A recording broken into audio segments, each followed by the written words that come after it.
नमस्कार, आप देख रहे हैं लाइव इंडिया हर पल और मैं हूं आपके साथ काजल। आज हमारे साथ डॉक्टर अनुज है बातचीत के लिए। इससे पहले कि डॉक्टर अनुज से जुड़े कुछ जानकारियां जो दर्शकों के लिए बेहद ज़रूरी है। आज यानी कि 4 फरवरी को विश्व कैंसर दिवस के रूप में मनाया जाता है। वहीं 4 फरवरी को कैंसर के बारे में जागरूकता बढ़ाने और इसकी रोकथाम, पहचान और उपचार को प्रोत्साहित करने के लिए इस दिन को मनाया जाता है। चलिए रुक करते हैं डॉक्टर अनुज का। बहुत स्वागत है आपका डॉक्टर अनुज लाइव इंडिया में। आज 4 फरवरी है और आज के दिन को स्पेशली विश्व कैंसर दिवस के रूप में मनाया जाता है। सबसे पहले तो हमारे दर्शकों को आप बताएं कि कैसे इस एक डॉक्टर होने के नाते आपका क्या सुझाव रहेगा कैंसर को लेके। जी, जो 4 फरवरी है इसे हम लोग वर्ल्ड कैंसर डे के रूप में मनाते हैं और इस साल का जो थीम है वो थीम है together let's challenge those in power.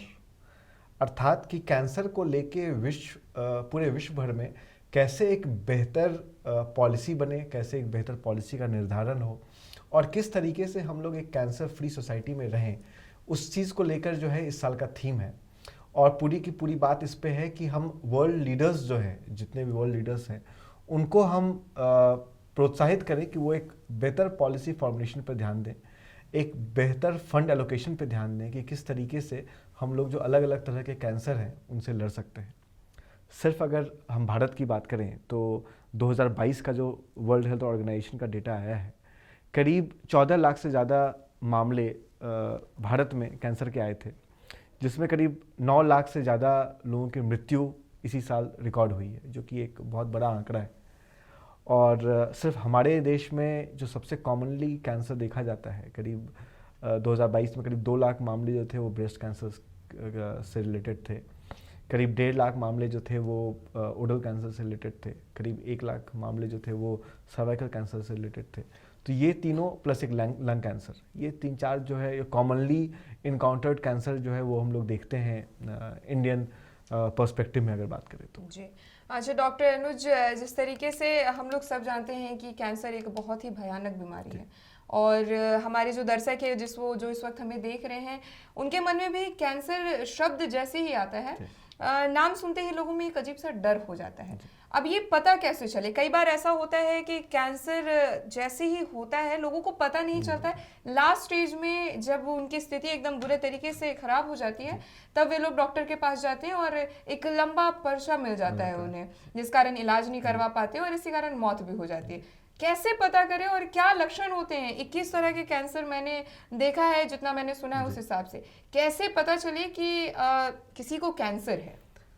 देखिए, आपने बिल्कुल सही कहा। कैंसर जो है वो शब्द ही भयावह है।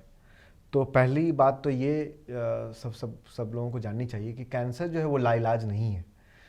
कैंसर का इलाज संभव है और ज़्यादातर मामलों में मरीज जो है वो पूरी तरीके से ठीक हो जाते हैं।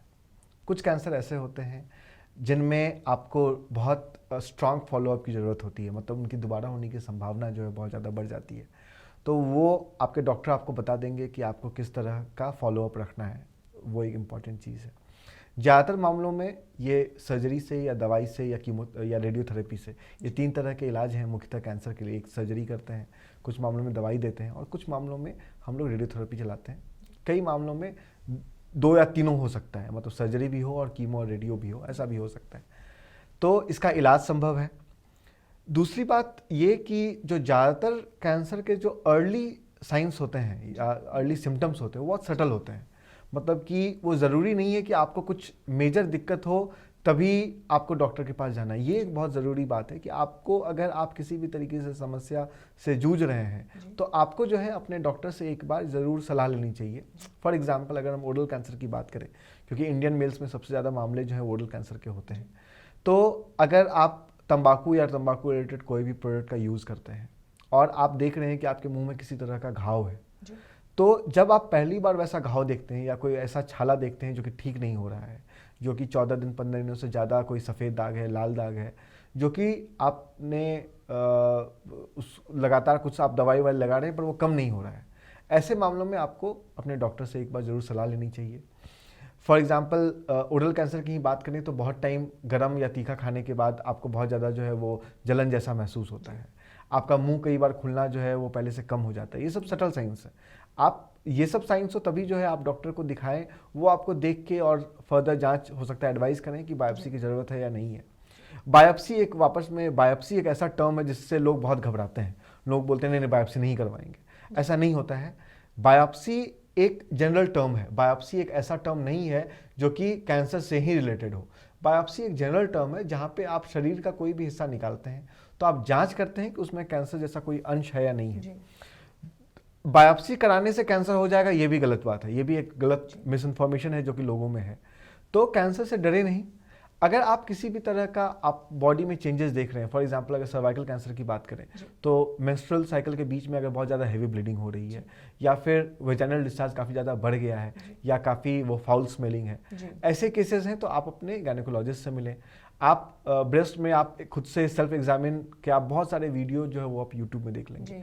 आपको अपने ब्रेस्ट में किसी तरीके का लग रहा है कुछ गांठ जैसा है तो आप अपने गायनेकोलॉजिस्ट से मिलें।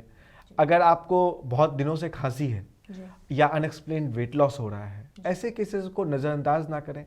गॉल ब्लैडर स्टोन है, बार बार दर्द उठ रहा है, डॉक्टर बाबा सलाह दे रहे हैं कि वहाँ सूजन हो गया है, तो आप अपने डॉक्टर से मिलें। इसको साइंस को दबाएंगे अगर आप वेट करते रहेंगे तो ये मामला जो है वो बढ़ता चला जाएगा। बेशक अनुज, कई बार ऐसा होता है कि हमें बीमारी का अंदाजा होता है लेकिन हम पहचान नहीं पाते कि हमारी बीमारी क्या है। इस कारण हम कई बार अपने करीबियों को, कभी अपने परिवार वालों को खो देते हैं। हालांकि लाइव इंडिया यही दुआ करेगा कि आपके, हमारे दर्शकों के घर पे कभी ऐसी विपदा ना आए जिसका कोई निवारण ना हो। लेकिन फिलहाल एक और सवाल रहेगा आपसे। जिस तरीके से अभी हमने सुर्खियों में देखा था पूनम पांडे को भी, जिस तरीके से उन्होंने वीडियो बनाया था, सर्वाइकल जो कैंसर है उससे बचने के लिए एक जागरूकता फैलाने की उन्होंने कोशिश की थी। हालांकि कहीं ना कहीं वो थोड़ा सा रुक सा गया, ठहर सा गया। लेकिन आज बात करेंगे कैंसर पे, तो कंटिन्यू करते हैं कैंसर पे। और ऐसे बहुत सारी चीज़ें डॉक्टर जो हमारे दर्शकों को भी लगता होगा, जैसे कि बाहर की चीज़ों को खाना, या फिर जो गर्म जो प्याला होता है कप का, प्लास्टिक का, जैसे पेपर कप कहते हैं, इन सारी चीज़ों में चाय पीना या फिर इस तरीके की चीज़ों से परहेज लोग करते हैं। क्या सच में इसमें किसी तरीके के कोई कैंसर का डर होता है? देखिए, जो जिसमें डर होता है वहाँ पे सरकार जो है बड़े बड़े फोटो लगा देती है, तो वो तो लोग मानते नहीं है। तंबाकू, आप कोई भी प्रोडक्ट ले लें, उस पर बड़े बड़े मुंह कैंसर का फोटो रहता है। सिगरेट के डब्बों पे जो है लंग कैंसर का वो एक सिटी स्कैन या वो सारे कुछ एक्सरे वगैरह लगाते हैं वहाँ पे। तो ये एस्टैब्लिश फैक्टर है जो कोई भी क्रॉनिक इरिटेंट है वो एक कैंसर में बदल सकता है। फॉर एग्जांपल, आपका गाल बार बार एक ही जगह कट रहा है दांत से या डेंचर से, तो वो कैंसर में कन्वर्ट हो सकता है। टोबैको रिलेटेड प्रोडक्ट जो है वो कैंसर कॉज कर सकता है। एस्बेस्टोसिस वगैरह होता है, जो लोग वैसे उस तरह के ऑक्यूपेशन में है जहाँ पे उनको उसका एक्सपोजर ज़्यादा है, वो लंग कैंसर में कन्वर्ट हो सकता है। कुछ कुछ चीज़ें हैं जैसे प्लास्टिक का, जैसे आपने बताया, ये सब चीज़ें प्रमाणित नहीं है। लोगों में डर ज़्यादा है कि आप गर्म चीज़ को प्लास्टिक में ले लेंगे तो कैंसर हो जाएगा। बहुत लोग बोलते हैं शैम्पू यूज़ करेंगे तो कैंसर हो जाएगा। बहुत मामले आए थे जहाँ वो बोलते थे कि हम टैल्कम पाउडर यूज़ करेंगे तो कैंसर हो जाएगा। अभी तक इसको लेके कम्प्लीटली जो जितने भी रिसर्च हुए हैं, इस बात की पुष्टि नहीं हुई है कि ये कन्फर्मेटरी जो है वो कॉज है। तो इसके लिए बहुत ज़्यादा घबराने की ज़रूरत नहीं है, मतलब इसके लिए कुछ बहुत ज़्यादा पैनिक करने की ज़रूरत नहीं है। पैनिक आपको करना है तो आप टोबैको से कीजिए, अल्कोहल से कीजिए, सिगरेट से कीजिए। इनसे पैनिक करेंगे तो अच्छा रहेगा। बेशक हमारे सारे दर्शक, उन लोगों के लिए लाइव इंडिया की ओर से एक संदेश रहेगा कि ये आज कैंसर दिवस के अवसर पे आप लोग कसम खाएं कि अगर आप सिगरेट पीते हैं, नशा करते हैं या फिर तंबाकू लेते हैं तो उसका परहेज करें, क्योंकि जीवन अमूल्य है और ये जीवन दोबारा नहीं मिलता है। इससे पहले कि हम फिर से डॉक्टर अनुज का रुख करें, एक इतिहास बता दें इस कैंसर दिवस का। कैंसर दिवस के इतिहास की बात अगर हम शुरू करें तो 1933 में अंतर्राष्ट्रीय कैंसर नियंत्रण संघ ने स्विट्जरलैंड में जिनेवा में पहली बार विश्व कैंसर दिवस मनाया। यह दिवस कैंसर के बारे में जागरूकता बढ़ाने, लोगों को शिक्षित करने, इस रोग के खिलाफ कार्रवाई करने के लिए दुनिया भर में सरकारों और व्यक्तियों को समझाने तथा हर साल लाखों लोगों को मरने से बचाने के लिए बनाया जाता है। 2014 में इसे विश्व कैंसर घोषणा के लक्ष्य 5 पर केंद्रित किया गया, जो कैंसर के कलंक को कम और मिथकों को दूर करने से संबंधित है। ये इस तरीके की जानकारी हम लोग गूगल में पढ़ते हैं अक्सर और अखबारों के माध्यम से देखते हैं डॉक्टर अनुज। अब ये जो इतिहास है, इतिहास में तो खैर काफ़ी अच्छा वक्त रहा वो कि ऐसी जानकारी और ऐसी चीज़ों को आज के समय पे लोगों को लाया गया। चलते चलते आपसे आखिरी सवाल होगा कि कैंसर किस उम्र के लोगों में सबसे ज़्यादा होने की संभावना होती है? देखिए, अलग अलग तरह के कैंसर के अलग अलग एज ग्रुप हैं, एज डिफाइंड हैं। कुछ कैंसर ऐसे होते हैं जो बच्चों में ज़्यादा पाए जाते हैं, कुछ ऐसे एज रहते हैं जो कि मिडिल एज में ज़्यादा पाए जाते हैं, कुछ कैंसर हैं जो फीमेल्स में ही होते हैं, जैसे ब्रेस्ट कैंसर हो गया, सर्वाइकल कैंसर हो गया, कुछ हो गया जिनके जो दोनों में हो सकते हैं लेकिन मेल्स में ज़्यादा होते हैं। फॉर एग्जांपल ओरल कैंसर हो गया, लंग कैंसर हो गया। तो एज ग्रुप जो है वो हर कैंसर के हिसाब से जो है वो उसमें बटा हुआ है।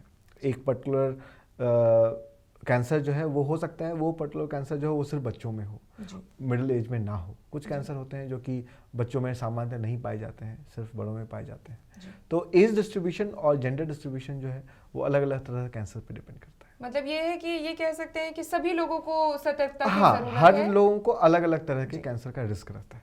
तो चलिए, ये आखिरी सवाल था डॉक्टर अनुज से, और हमारे दर्शकों से क्या कहना चाहेंगे आप? स्वस्थ जीवन शैली को अपनाना बहुत ज़रूरी है। आप हमेशा जो है प्रोसेस्ड फूड से बचें। जो अनप्रोसेस्ड चीज़ें हैं, जो फल हो गए, सब्जी हो गए, हरी सब्जियां हो गई, इनका सेवन जितना करेंगे उतना बेहतर रहेगा। एक हेल्दी डाइट रखना बहुत ज़रूरी है और हेल्दी लाइफस्टाइल रखना बहुत ज़रूरी है। जो आपका जीवन शैली हो उसमें आप कुछ समय जो है हमेशा खुद के लिए रखें, जहाँ पे आप अपने जो आप शारीरिक व्यायाम है वो सब आप कर सकें। और किसी भी तरह का नशा जो है वो किसी भी रूप में, किसी भी मात्रा में आपको नुकसान पहुंचाता है, इसीलिए किसी भी नशे से बिल्कुल दूर रहें। जी, बहुत शुक्रिया आपका डॉक्टर अनुज, आज हमारे साथ आप जुड़े और हमारे दर्शकों को इस गंभीर बीमारी से संबंधित काफ़ी जानकारियां दी आपने। गौर से ज़रूर सुने, डॉक्टर अनुज ने बहुत सारे मुद्दों पे काफ़ी ऐसे शब्द कहे हैं जो आपके ज़िंदगी के लिए काफ़ी ज़िंदगी को आसान बना सकती है। चीज़ों को अप्लाई करें और जो चीज़ें आपके लिए आपकी ज़िंदगी में नकारात्मक पैदा करती हैं उन सारी चीज़ों को छोड़ दें और ज़िंदगी को एक अच्छे तरीके से, हसीन तरीके से जिएं, क्योंकि ज़िंदगी सिर्फ 4 दिन की है। चलिए, इसी के साथ आप आज के लिए सिर्फ इतना ही, लेकिन ऐसे ही विशेष मुद्दों पे चर्चाओं को देखने के लिए जुड़े रहिए हमारे साथ। दीजिए इजाज़त, जल्द होगी मुलाकात। नमस्कार, धन्यवाद।